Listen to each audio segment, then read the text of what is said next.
Hello everyone, so I'm here with a much awaited video. Let me just tell you कि this is not just another amendment video. This is pure, sheer, absolute clarity over the amendments. Okay, so just watch the video till the end. You will have absolute clarity as to what you need to cover, what you shouldn't cover, why it is there, what is there. I'll try to keep the video as crisp and short as possible. But before anything and everything, today is not just another day on the calendar. It is a day every CMA student relates to emotionally, right? It reminds us of the journey, of course, behind those three letters CMA, right? So you have put in all your heart and soul, and you're still doing that. This community is built differently. I am so fortunate to be a part of it, to be able to contribute something in your learning journey, right? And I think this, just being a CMA student deserves all that respect, all that applaud, and all that appreciation. So celebrate yourself today, celebrate your consistency, celebrate the fact that despite all the pressure, you're still here, you're still trying, you're still dreaming, right? You're building a career that many dream of, right? And all these sacrifices, all these breakdowns, revisions, hard days, right? They will all make sense. So today, celebrate yourself. Of course, the best way to celebrate is to put in more hard work, especially if your exams are approaching so nearby, right? So celebrate it all, and a very happy CMA day to every future CMA out there. I know your journey is difficult, but it's powerful. And one day it's all going to be worth it, right? So let's move on to what we are here for, the amendments, right? Okay. So as you can see on my screen is the supplementary issued by the institute, right? So supplementary paper 13 for June 26th, which has a lot of content.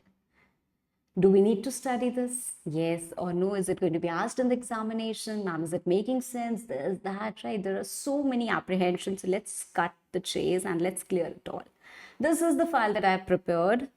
Although I've tried to keep it self-explanatory, but there are a lot of things that I need to tell you and take you through. Now, first of all, I have point by point written the amendment which is there in the supplementary given by the institute and clarified the relevance and clarified what you need to read and what you don't need to read. But again, watch the video till the end, because at the end I'm going to tell in general for the students who have a normal preparation and are not aiming for a rank or are not absolutely running to cover the entire syllabus, they can skip certain things, and there are some points that you should keep in mind, right, with respect to the amendments. Okay, but if I consider otherwise, just to be in that safer zone, just to be well equipped with everything that's amended and updated, here I am, and I'm going to brief you. So first of all, we have like point wise in Companies Act. These are the points which have been specified by the institute. Then you have IBC, then you have SEBI regulations, you have Competition Act, you have FEMA reporting framework. Then there is some part relating to the banking sector laws. Then there is PMLA amendment. Then there is MSME, right? So these are the point wise clarification. Then I have something else which you need to know. So this is something that you need to know, and I also have the clarification which I have been receiving. Ma'am, this has to be read, this we need to know, etc., etc. So this is all the clarification with respect to other important amendments, right? Okay, the file definitely can be obtained via Telegram channel. You'll find the link in description. Now let's quickly go through the file. First of all, when I talk about Companies Act, by Companies Act mein, what you need to learn extra. Broadly nothing, ठीक है? तो ये सब क्या ma'am irrelevant है? बहुत ज़्यादा relevance तो नहीं रखता है, but yes, there are certain points that you should keep in mind. The very first one is board's report. When you read about section 134 and you read about the content of board's report, then there are certain things that have been added. Okay, earlier also we were reporting about Prevention of Sexual Harassment Act, that is POSH Act. Now what is there is that quantitative data also needs to be there, right? like number of complaints that have been received, the disposed of, and pending for more than 90 days. Point number one. A statement has to be there with respect to compliance to the provisions of Maternity Benefit Act. So this is a self-declaration by the board that yes, we are complying with the laws of Maternity Benefit Act. I hope you all know about Maternity Benefit Act. Even if you don't, it doesn't matter. Right now is not the time to discuss all that, right? Maternity benefit, 26 weeks, etc., right? So all of that. Now the second one is substitution and revision of filing forms, what it is. Before I tell you this, I want you all to know something about the V3 portal, right? V3 portal, that is version 3. It is an upgraded and modern version by MCA. Now, I hope you know that how MCA filing or ROC filings was done earlier. Now they are in the transition phase and most of the important forms have migrated to the digitalized version, right? The forms were downloaded. Many manual filings were also there, which needs to be sent, like we had fraud reporting. I'll talk about that, right? And usually we had to download the form, then upload it offline, right? We had to do all that. Now, just like we have online web facility, forms are now going to be filled directly online. So that's a major shift. So the transition has been tremendously done to the V3 portal. Okay, so this is something that you should know. So LLP forms and major company filing forms have been migrated from V2 to V3. ठीक है, अब क्या हो रहा है V3 में? Of course there are many advantages, like you have pre-filled data, it reduces a lot of errors, it's online, right? So there are a lot of benefits, it's quick, it's fast, right? So this is what is happening, and because of which recently, even in the previous amendment video, I told you that some forms have been made e-forms, right? So we have forms. So many e-forms introduced. There is mandatory submission of the extract of board's report and auditor's report along with the signed financials through V3 in PDF or XBRL, right? So this is not something very, very important. Of course, this is something which I consider very important, but this is something which I don't consider important at all. Fine. So these are the 2 points. First, if in examination any question on board's report is asked, you must. So even if you're not very well prepared, this is important amendment. Fine. Okay. Next we come to again a Companies Act amendment where we talk about the fraud reporting. Now let me tell you very simply, very clearly. एक section आप पढ़ते हो where you read about the duties of auditor 143, right? In that you have a subsection, let's not get there, but then auditor has to report the fraud 1 crore से ऊपर, उसके अंदर board को report करो, or otherwise you have to report it to the government. How it used to happen? There was a sealed envelope, right? Auditor अपने letterhead पे is going to write, attach everything and is going to be sent to MCA, right? So all physical, everything.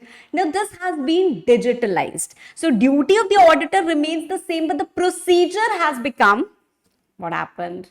But the procedure has become digital and standard and faster. So पहले भी ये होता था, but there were multiple procedural steps and manual filings. Now you have to file the form ADT4 electronically. So it's going to be faster communication with the government. Fine. Likewise, we have updated electronic versions introduced for various forms. Now, again, I would say this I consider important. You should know this. But this is not so important, right? We just have electronic versions. So I've marked this as important. I've marked this as important. Okay, moving further. Companies restriction on number of layers amendment rules, existing form CRL 1 substituted with revised electronic form, not relevant. Then we have companies Indian accounting standards second amendment rules. Well, again, there is revision made in India's framework. We don't care, right? We are reading law. We are actually not concerned with the actual Indias. It's just that it's going to be more strict, etc. So not relevant. Fine. Okay. Next we come to IBC. अब IBC में क्या है? Although you were not supposed to read all the forms, IBC में when you read about CIRP, that is Corporate Insolvency Resolution Process, you need to do a lot of filings. है ना, है ना? तो आप बहुत सारे फाइलिंग करते हो, बहुत सारे फॉर्म्स फाइल करते हो, right? Now what has happened, जो आपका CIRP फॉर्म्स होते थे, we have new e forms which have replaced the old CIRP forms. तो अब CP1 to CP5 पूरे CIRP प्रोसेस का है, right? Like when you start the CIRP, ठीक है, then we have till constitution of COC, उसके बाद आपका till resolution plan, ठीक है, उसके बाद when there is approval of resolution plan, the details, liquidation, closure, orders, बहुत सारी चीजें आती है. Then you have CP4 with respect to the avoidance transaction. You remember avoidance transactions, and CP5 is about the monthly updates. Ma'am क्या ये form numbers हमें याद रखने हैं? I wouldn't say कि याद रखने हैं, बिल्कुल भी नहीं रखने हैं. So this is not something that you need to learn, but this I have included this extra information just for that quick understanding, so that you know what are CP1 to CP5. But ye, I would say that you should just keep in mind that CP1 to CP5 are the new CIRP forms, fine, which have to be filed electronically. अगर आप नहीं file करोगे तो 500 per month की penalty भी है, and the disciplinary action can be taken against RP. When IRP has to file, the action will be taken against IRP. When RP has to file, the action will be taken against RP. So what we need to remember in IBC amendment, ma'am, point number 1, the old CIRP forms have been replaced by the new E forms, that is CP1 to CP5, whose delay will attract penalty and disciplinary action. That is it. ठीक है, तो छोटी सी यहां पे बस बात अब तो डली गई होगी दिमाग में, है ना? चलो, next we come to SEBI regulations. Oh my God, I really want to meet the person who issues supplementary of ICMAI, because I don't really get it. Half of the amendments which are there in the supplementary, the underlying provisions are not in your syllabus. SEBI regulations आपको पढ़ने हैं, but SEBI loader तो पढ़ना ही नहीं है ना new syllabus में. जो आपका सिलेबस है, जो आप पढ़ रहे हो right now, what you're reading, right? हाँ, बहुत पहले हुआ करता था. So amendment in regulation 23 of SEBI LODR, well, don't read it. I would really suggest and say don't read it. I don't know what's happening right in this class. Why I wouldn't suggest you to read it? For the simple reason कि इसके लिए आपको regulation 23 भी पढ़ना पड़ेगा, और regulation 23 जब course में ही नहीं है तो हम क्यों पढ़े, right? So we are not going to read this, and I would suggest you also not to read it. अगर ये आउट ऑफ सिलेबस क्वेश्चन आया तो भाई फिर तो प्रोटेस्ट करेंगे, है ना? चलो खैर, moving on to the next topic, that is competition act 2002.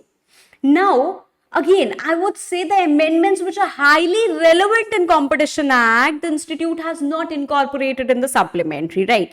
So if I talk about the Competition Act amendments that I've also covered in the previous amendment video, and I've shared it with the file, let me also show you over here. Right, so there are many amendments. This is something that I covered in the previous amendment video, right? So I've discussed this in the previous amendment video. If you want to check, you can go and check it out, right? So there are few things that I believe that you should know. Fine. So this again, I would say you should know, especially when you're preparing in entirety and you're preparing or aiming for a rank, then you should be aware of the previous thing as well as the new thing which is there, right?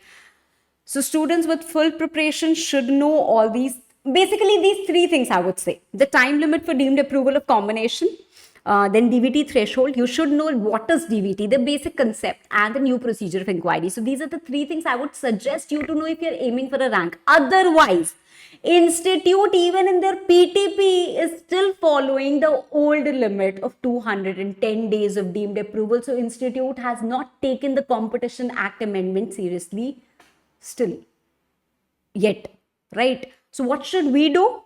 Keep on reading whatever old things you're reading, right? But I have told you which students should know both. Okay, now coming back to the extra amendment which institute has written, right, in their supplementary. So what the institute has written is with respect to the CCI cost of production regulations. Again, भाई पुराने regulations तो हमने पढ़े नहीं, right? But नए regulations हमको पढ़ाए जा रहे हैं, और वो भी amendment आया है ये बोल के.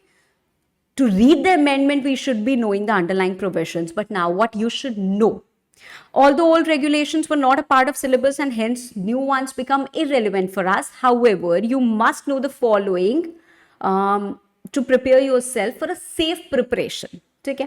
Now everyone knows what is predatory pricing. Predatory pricing क्या होता है? Selling below cost to eliminate the competitors, right? I have written it very short. Please don't go by the language. मैंने बस ऐसे simple तरीके से लिखा है just for your understanding. This is not a class where I'm going to explain you the concepts. So of course it's very short. ठीक है, तो प्रेडेटरी प्राइसिंग क्या होता है? It is selling below the cost. अब the question is what do you mean by the cost, because when CCI आपके case को examine करता है कि are you doing predatory pricing और not, they would want to know what is the cost. So what is the cost? अब जब client होता है तो बोलता है हमने तो कॉस्ट के नीचे जो भी कंपनी है, entity whoever is involved, they would say that no, we are not selling below the cost, our cost is this much, right? So how do you calculate that cost? There can be MCQ which may be asked in the examination, that what is the primary benchmark to calculate cost in case of Competition Act. This can be the MCQ which may be asked. So what you have to remember is average variable cost. Average variable cost क्या होता है? Total variable cost divided by total output. That's going to be average variable cost. बहुत simple. ठीक है.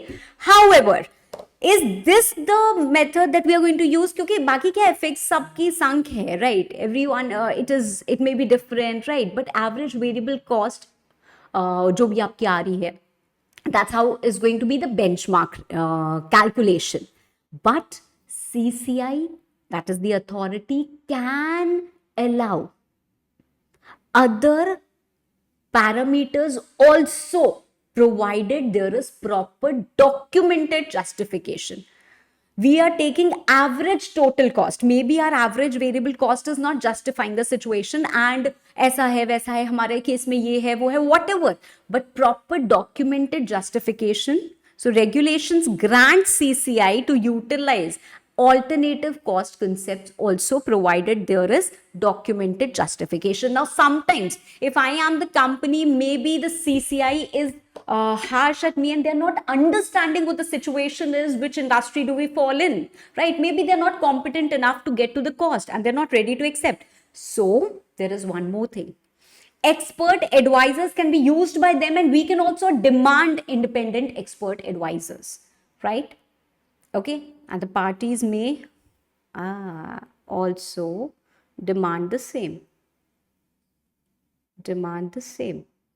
Okay, fine.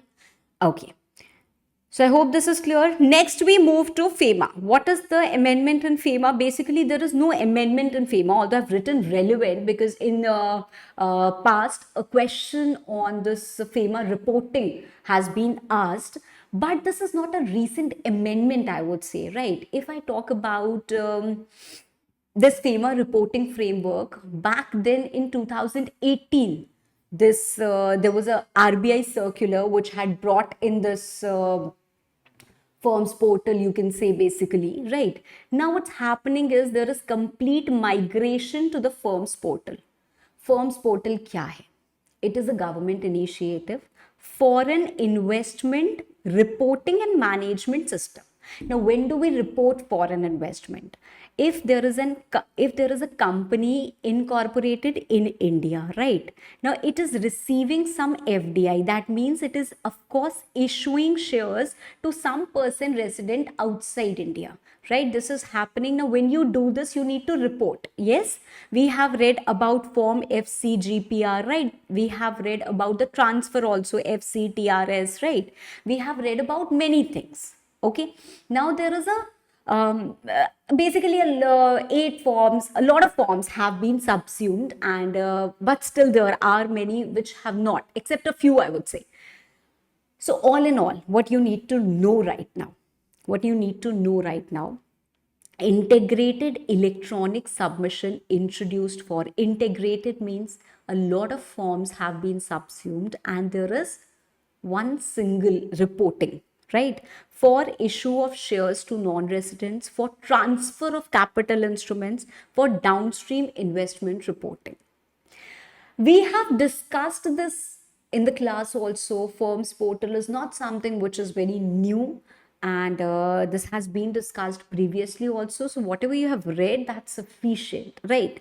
However, for your convenience and better preparation, I would advise that you should also know and take note of these benefits which comes along with the firm's portal, because institute may ask this as a question. Fine. Okay. Next, I move to the banking sector laws. Again, these two are not something which are relevant with respect to our preparation, but then of course it is a safer approach to read this, and this also you should know just for your knowledge, better knowledge. Fine. Now, classification of NBFC. Earlier, we had deposit taking NBFC, non deposit taking NBFC. I think there are a lot of spelling errors. It's deposit. And further, we had systemic and non-systemic NBFC. Again, it's not, it's this way. Fine, so rectify this. Doesn't matter, right? You're not supposed to read this. Forget all that, right? But now what RBI has done is scale based regulation framework. मतलब NBFC हमारे पास कैसी है, base layer, middle layer, upper layer, top layer, right? So based on their size, risk and systemic importance, right? They have been classified. बस इतना याद रखो, उतना काफी है, ठीक है? Okay. Next we have banking sector laws में साइबर सिक्योरिटी का कुछ part. Again I would be very quick. If you open the website of any bank, you would see that they have been instructed to transit and to basically change or shift their internet domains which have .bank.in, just to avoid that cyber security which is happening, just to avoid those cyber crimes which are happening a lot these days, right? So every scheduled bank has been instructed by RBI to do this. Got it? Okay. Next, we have the PMLA amendment. Again, this is something that should just be known to you, right? You don't need to especially prepare for your exams or incorporate it, but this is something that should generally be known to you. We have Section 66 in PMLA Act. Doesn't matter whether you have to read it or you don't have to read it. It governs the disclosure of information. That means if ED, you have some information, you should share it with other competent authorities, right?